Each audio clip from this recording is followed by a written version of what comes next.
Good morning. I'd like to explain first how I came to be here. Norrie Miles, the conference organizer, contacted the previous speaker, Nick Kyle, in Scotland, where I live, and she asked whether Nick could suggest anyone else. And Nick graciously suggested me. I say graciously because, in a sense, Nick and I are antiparticles. Nick's a spiritualist, as you gather, believes very strongly in spirit theory and has had lots of experiences which he believes confirm the spirit theory, or at least are consonant with it. Whereas I'm skeptical. I don't expect to survive death. I believe in the paranormal phenomena occur, but I don't expect to survive death, bodily death.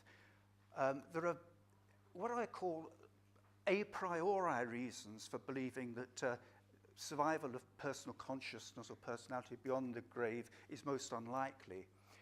One of the most compelling, in my view, is that genetic factors play a big role, not only in our physical makeup, height, eye color, but there's plenty of evidence suggesting that personality traits are affected to some degree by genetics, not wholly. For instance, research suggests that the brain structure of people with psychopathic personality disorder is actually different from non-psychopaths, and that their genetics can be different.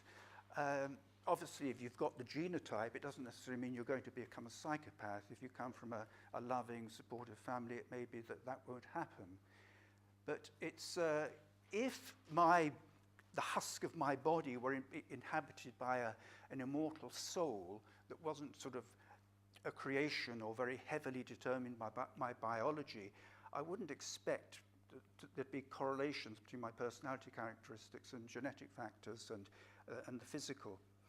It's part of our everyday experience, certainly mine, that physical fatigue not only slows me down physically, but it also slows my mind down. If I'm clambering up a Scottish mountain and I'm exhausted, and someone asked me to carry out a calculation, my mind would be as impaired as my body. Drugs obviously affect our experiences. Neurological impairment, as in Alzheimer's disease, unfortunately grossly affects psychological functioning. From a spiritualist point of view, it could be argued, well, the spirit's okay, but it's just like driving a damaged car. And because the car isn't working well, the spirit can't express itself through that body, but really the spirit's intact. Now, I think that's wishful thinking, to be honest. And I find it hard to believe that there is an immaterial soul that is completely, really essentially indivisible, is separable from the body, and that will survive death more or less intact.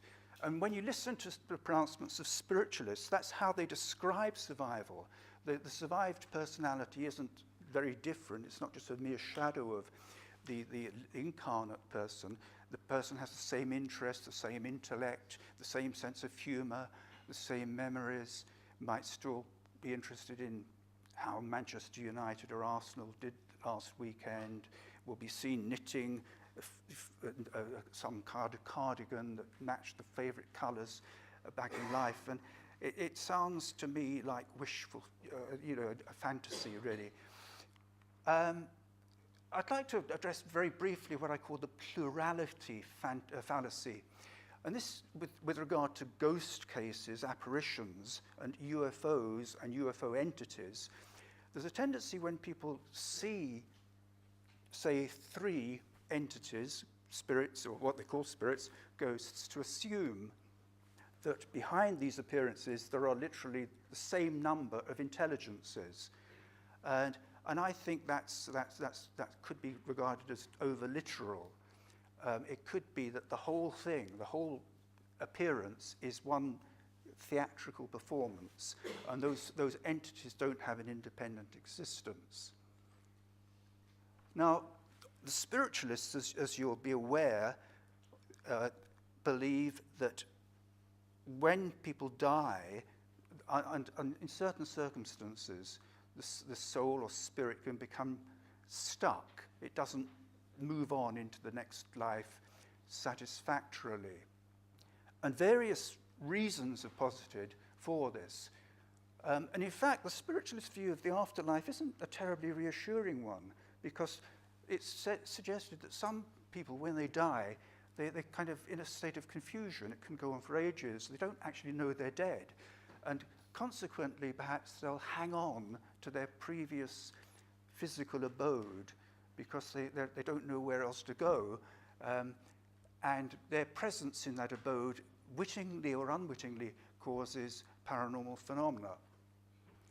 Another possibility is over-attachment to one's earthly home. This is the theory. Imagine, for instance, a couple who lived in a drab council estate on the edge of Birmingham for most of their lives, and then they maybe had a bit of luck on the lottery or some will, bequest, and they were able to move to a dream cottage in a nicer part of the country. And they loved the cottage, and they nurtured their garden, and they were blissfully happy there. But sadly, they were then killed in an accident very shortly after maybe 2 years of occupying the property. And according to spiritualist thinking, this intense attachment to their property might make it difficult for them to move on when they find they're dead. They just cling on. They want to stay with this lovely place that they'd hankered after for so many years. And indeed, if, as Nick was saying in his talk, that if new occupants come in and start knocking down walls and cutting back trees and bushes and doing things that these former occupants wouldn't have liked, they don't like that, so they start kicking the tools around and moving things about and making things unpleasant and showing anger. Intense grief on the part of the bereaved, it's said, can possibly cause a spirit to become earthbound. There's a book by a spiritualist, a woman who's dead now, Hazel Denning, called True Hauntings. There's a case there of a young couple who were experiencing ghostly phenomena in their home, and Denning went along with a psychic associate of hers, and Denning, the psychic, allegedly contacted the spirit, a spirit that was responsible for this, and it was the spirit objected to, or I think it may have been two spirits, in fact, objected to changes being made to sorry, I'm making a mistake there. The spirit was the mother of the young man in the house, and the problem was that the young man was grieving for his recently deceased mother with such intensity that the mother was desperate to convince him that she was a living spirit, and therefore she was generating ghostly phenomena. And the grief was somehow holding her there and not letting her move on. So the medium acted as a sort of ambassador and explained things to the son, and everything was resolved and the haunting abated. Although having said that, according to Denning's book, the follow-up was remarkably short, a mere fortnight it seemed, which is incredibly short for a haunting, but some can go on for decades. But the idea here, as I say, is that the intense grief was the problem. Let's imagine you've lived a rather bad life. You've done lots of things in your life, maybe some child abuse or something like that, maybe worked as a concentration guard at Auschwitz and meted out brutal punishments to people. And then you start thinking, well, hang on, if there's an afterlife, am I going to be judged for this? And if you're really fearful of being punished when you pass over, if there is an afterlife, that may make you think, no, I'm going to hang about here. So you may become earthbound for that reason, again, according to spiritualist thinking. In fictional films, the spirit theory tends to predominate, and anger might be a factor. A desire to exact revenge on people might result in a spirit wanting to stick around and make things unpleasant for people. It's also suggested that when people go into the spirit world, even though there might be nice things about the spirit world, they might not experience certain pleasures that they used to have when they were in the physical body, maybe sexual pleasure, for instance. And this might induce a spirit, according to the theory, to occupy and displace the spirit of a living person. So you get a case of possession. And the motive, it's suggested, could be to continue to enjoy physical pleasures. Now, I'm going to go on to some cases to illustrate some of my objections to this spirit theory. But first I've got to say that some of them are messy. And an awful lot of cases in psychical research are quite messy. Particularly long-running ones, and it may be inevitable, but you find problems with witness recollection, conflicting testimony. And it's not just problems with the witnesses. I mean, sometimes authors make things difficult. I think there's a tendency for people to be excessive and misleading in the use of pseudonyms. I think it's bad practice, for instance, to pseudonymize names without telling the reader that a pseudonym is being used. And all you have to do is put in brackets pseudonym, or explain at the beginning of the book that if there's an asterisk, for instance, next to a name, it means that it's a pseudonym. What I think is improper is to change place names without telling people you're doing it. In fact, I think it's wholly unnecessary. If giving away a place is going to somehow compromise the security or well-being of witnesses, you can simply withhold it, or use a high level of generalization, say that the case occurred in the west of Scotland. But to say it occurred in East Kilbride when it actually occurred somewhere else, and not to tell the reader, I think is deception. It's an unnecessary obfuscation. It happened actually with a respected psychical researcher called Archie Roy, who's been mentioned earlier. Archie was respected, a former president of the Society for Psychical Research, but he was involved in investigating a very active poltergeist case in Glasgow in 1974 to 1975. And he wrote about this case in a book published in 1990 called A Sense of Something Strange. And in the chapter in the book that deals with this case, he explains that he'd used pseudonyms for most of the people, except one for himself and another investigator. But what he didn't tell the reader was that he'd actually changed the name of the location.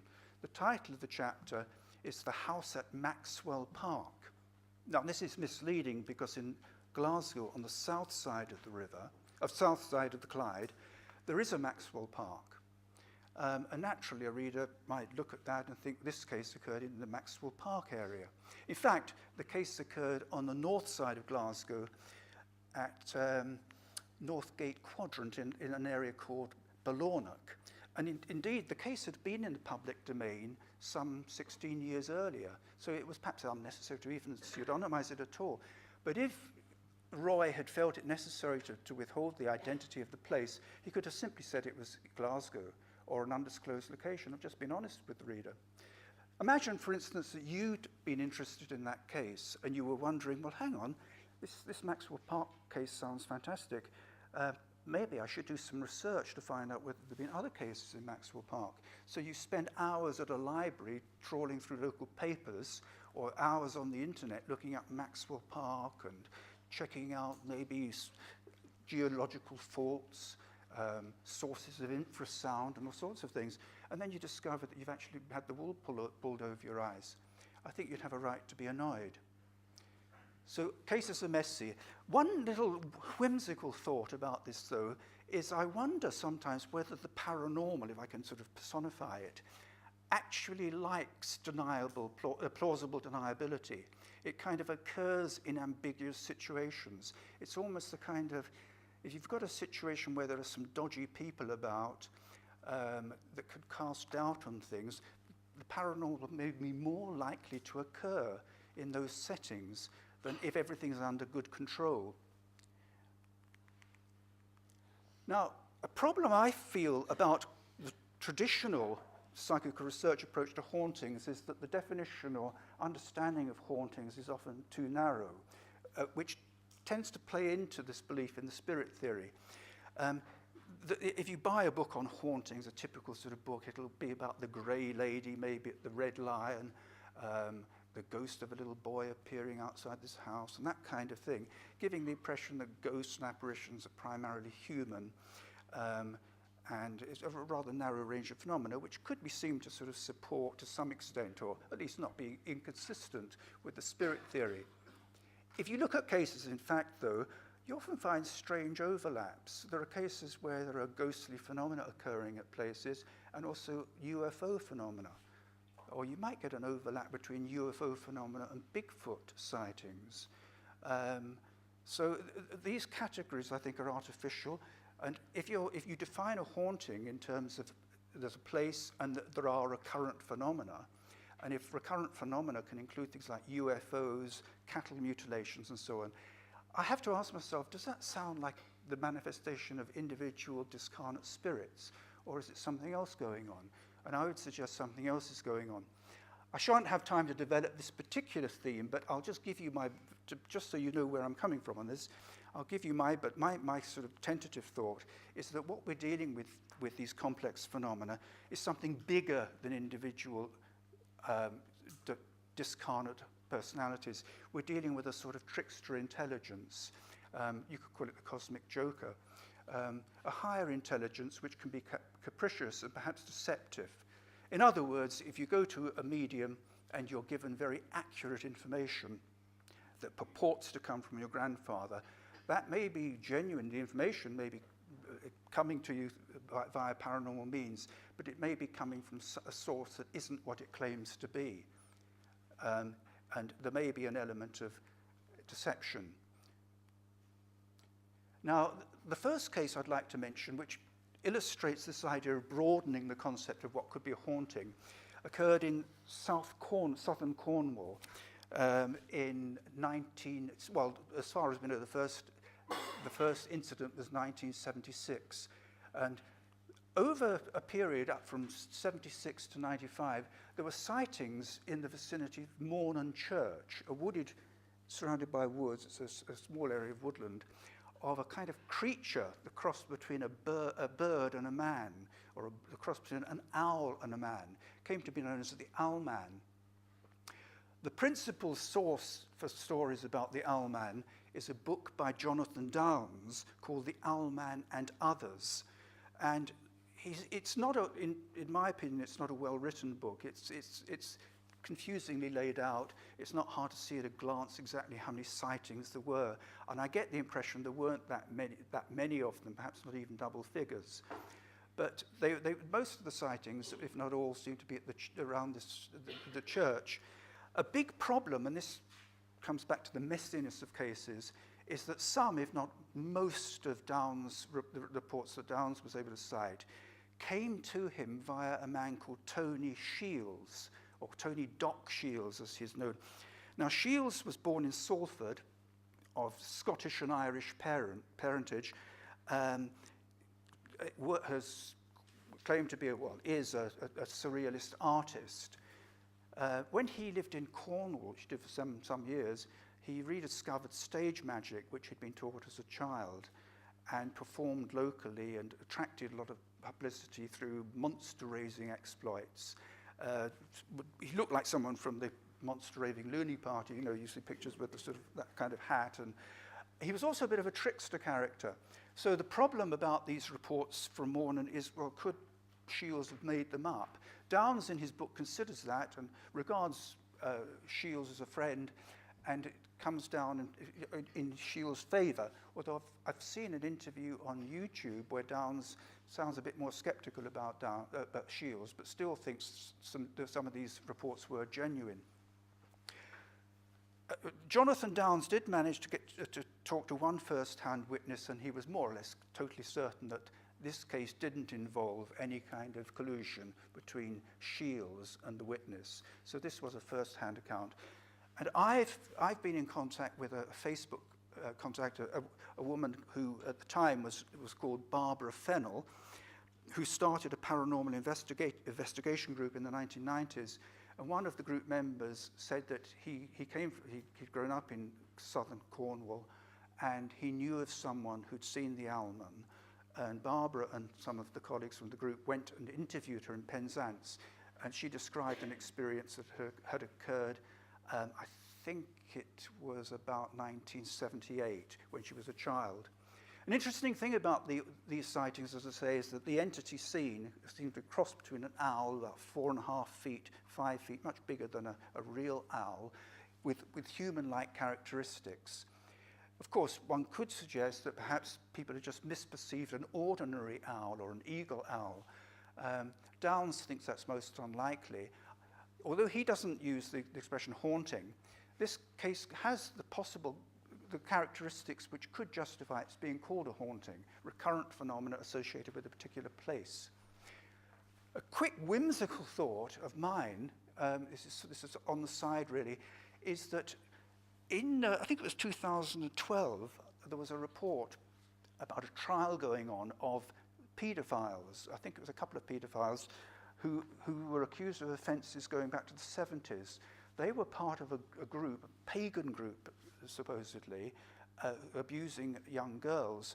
And it's interesting with ghostly phenomena to ask yourself, do these phenomena serve any function?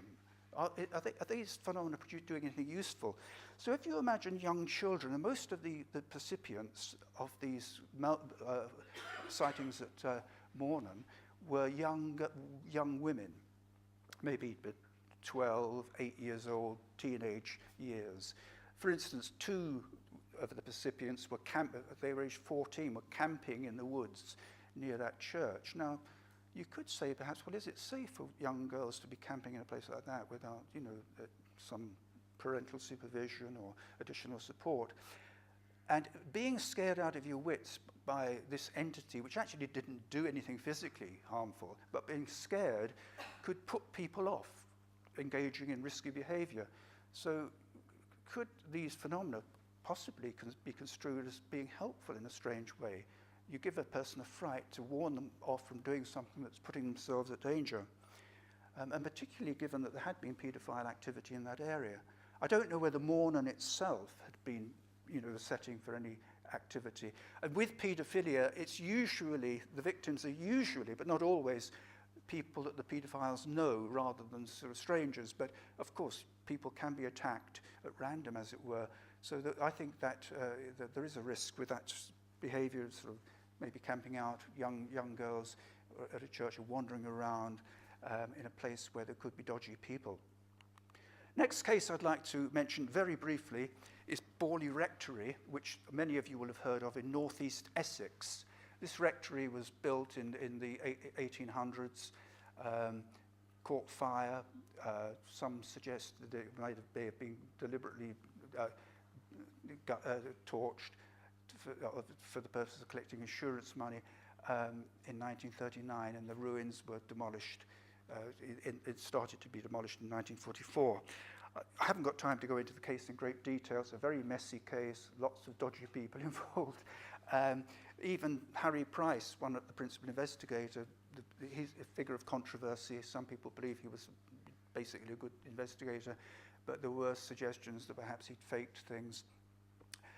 But what's interesting, just looking at the apparitional phenomena, how varied they were. Oh, that's Borley Church, by the way, just in passing. This is just not an exclusive list of some of the apparitions seen over the years. You notice, quite a range. Now, if these apparitions were earthbound spirits or representations of earthbound spirits, why are there so many of them at this location? Is the place a psychic cobweb that sort of traps multiple souls? It seems unlikely to me. You've got a coach and horses. Well, I mean, what are we to make of that? Is the coach a ghost? Is it a representation of a person? Very disparate sort of things. And this isn't an exceptional case. There are other hauntings where there are multiple types of apparition.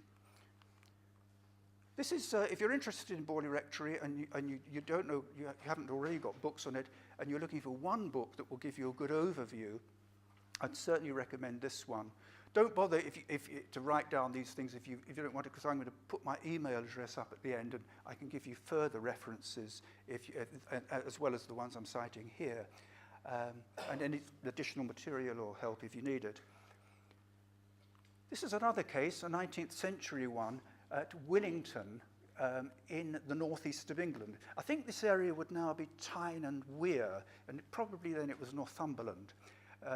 And this is near Wallsend, and it's the mill house. There's a mill at this at Willington Quay, and ghostly phenomena occurred in the mill house. A family called Proctor were there. I think it was 1835 that they started experiencing phenomena. I can't remember exactly, I'm not sure that I know when they moved in, but they were there for about 12 years. And during that period, they experienced ghostly phenomena, predominantly auditory. which is a facet of many hauntings. You know, auditory phenomena seem to be generally more common than apparitional phenomena. But again, if you look at the apparitions that were seen, they're quite varied. And if you try to link these apparitions to earthbound spirits, you've got to say, well, what's going on here? Why are so many spirits becoming trapped at this one place? And how did a monkey come to sort of get there? You know, if we assume the spirit of a monkey was earthbound. Bluebell Hill, this is a more recent one, some of you will have heard of. It's an area in North Kent, between Chatham to the north, Maidstone to the south. There's a main road sort of going through it now, the A229. And it's over the years, it's seen a lot of apparitional activity. So there is a sort of reasonable assumption, I think, one can make that there's something a bit odd about this area. Why should it see so many apparition reports? Is it psychosocial, people making stuff up, or are the genuine events occurring? And I've classified the apparitions here into these different categories. Colliding phantoms, these are where someone's driving along, a figure rushes out into the road or walks out in front of the car or appears in front of the vehicle. The driver hits the brakes, maybe the figure disappears under the vehicle. The shaken driver gets out, checks, no dent to the car, looks under the car, nothing. And there have been a number of reports of those experiences at Bluebell Hill. These sorts of colliding apparition cases occur throughout the country in places. There's in Scotland, for instance, on the A75 road and the B721 roads between Gretna and Dumfries. Over the years, there have been a number of reports there. If you look on the internet, be very wary because there's a lot of rubbish on the internet about this case. People get the geography wrong, they get the distance, you know. But if you want further information on that, I can send you some. But as I say, the internet's a very unreliable source for information on that case. So these four categories. The next one is an aggressive old hag. There have been reports of motorists sort of encountering a witch-like woman dressed in old-fashioned clothes who seems a bit menacing and waves a twig, you know, a spray of twigs or something at them in a kind of menacing-looking way. Phantom hitchhikers. I'll give you an example of that in a moment. And then the miscellaneous character, just other apparitions, some of them of a more passive character. You'll notice that these phantoms that I've described, many of them seem to be interactive. They're not. This doesn't sound like a recording of some kind of playback of a videotape sort of thing. These phantoms rushing out in the road, actually looking at the driver. There seems to be an interaction with the phantom. They're rather disparate and different. So the idea again that we're faced, if these are earthbound spirits, why does this one little area kind of attract so many of them? Now, I'll give you a couple of examples. November 1992 was quite an active time because there were two sightings within a fortnight. One of them was a man called Ian Sharp. I think he was driving south. I'll show you a picture in a moment of a photo of where he was. Figure ran into the path of the car. He got out to check. There was no sign of the woman. And then a fortnight later, a young man called Christopher Dawkins had a very similar experience on Bluebell Hill, just a little bit further away from the site of Ian Sharp's encounter.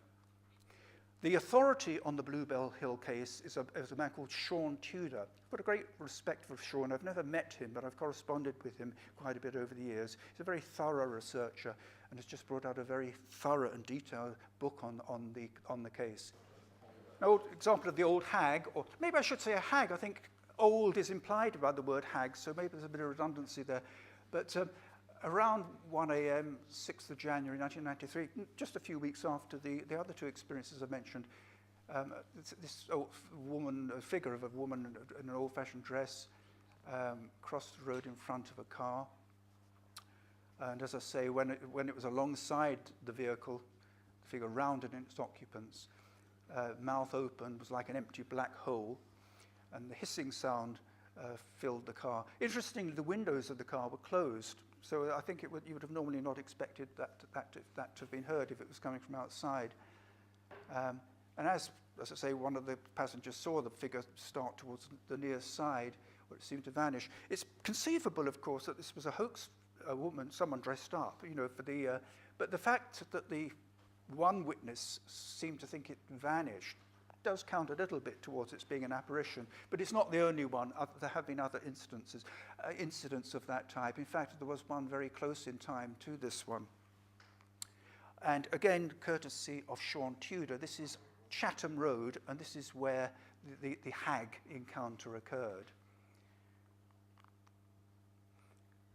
And this is an example of one of the phantom hitchhiker cases.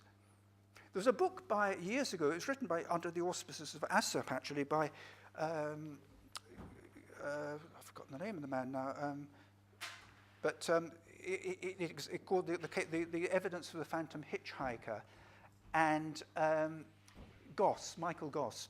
And he argued that if you look at phantom hitchhiker cases, some of them adhere very much to a folklore motif. The phantom hitchhiker will kind of give a name, will be picked up maybe on the anniversary of their death, will be asked to taken somewhere, and when the driver gets there, a discomforted relative says, well, the hitchhiker has vanished by then, but the parent says, well, my daughter was killed a year ago to this day, that kind of thing. Now, Goss argues, I think with good sense, that the more these phantom hitchhiker cases adhere to this sort of classic ghost story folklore motif, the more likely they are to be phony. But there are cases such as this one where the ghost, the apparition, doesn't say anything or is relatively uncommunicative, which are perhaps more credible. Again, this isn't the only place where phantom hitchhikers have been reported in Great Britain. There's an area in Lancashire, West Lancashire, Halsall Moss, where there have been several cases from there. Now, this is the book that I referred to by Shaw. As I say, I can send you the references if you want, but if you're wanting the last word, or maybe not the last word, but a very detailed word on this case, it's a very thick book, very detailed, very closely researched. So references available on request. How much time do I have? Yeah, 5 minutes ago. 5 minutes ago. I'll just try and summarize my theoretical position a bit more. I think we've got this choice with ghosts and mediumistic phenomena between, first of all, a completely skeptical view, maybe what some people call the psychosocial theory, and then paranormal-based theories. So I'd say I'm a cautious believer in the paranormal, so I'll just put the purely skeptical side theories aside for the moment. Among the paranormal theories, I'd say there are 4 main ones when it comes to ghosts, apparitions of this type, and so-called spirit communications. The first one is the one I've already discussed, the spirit theory, the idea that we survive death and spirits communicate, and they can sometimes produce fantastic physical phenomena as well as give highly detailed information.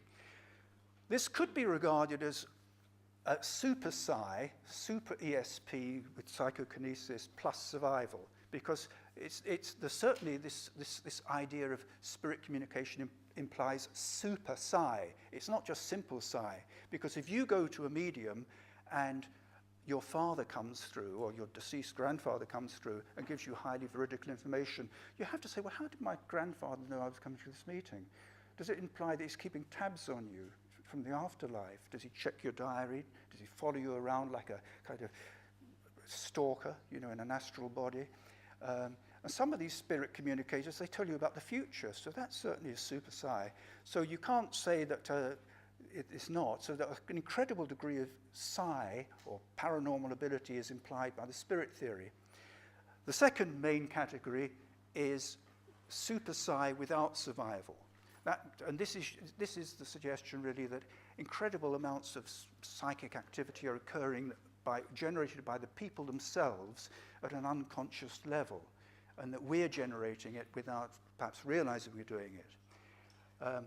The third main approach would be, and the one that I favor, is the higher intelligence, that we're dealing here with something that's bigger than individual spirits, manipulative, can be benign, can be malevolent, slippery, hard to pin down. People could object to this theory and say it's unfalsifiable, which means you can't prove it's wrong. And from a narrow science point of view, that makes it unscientific, because you can't prove it's wrong. How can you dismiss it? I accept that, but I would say that the nature of these phenomena is such that conventional science may not be able to finally get there, and we may have to settle with the best approximation we can without being able to use a falsifiability test in this case. It's certainly, if you go for the higher intelligence theory, it helps to bring in and explain other phenomena, such as complex high strangeness UFO phenomena, synchronicity, and other phenomena which do seem to overlap. And therefore, I don't think the spirit theory is the best option we have.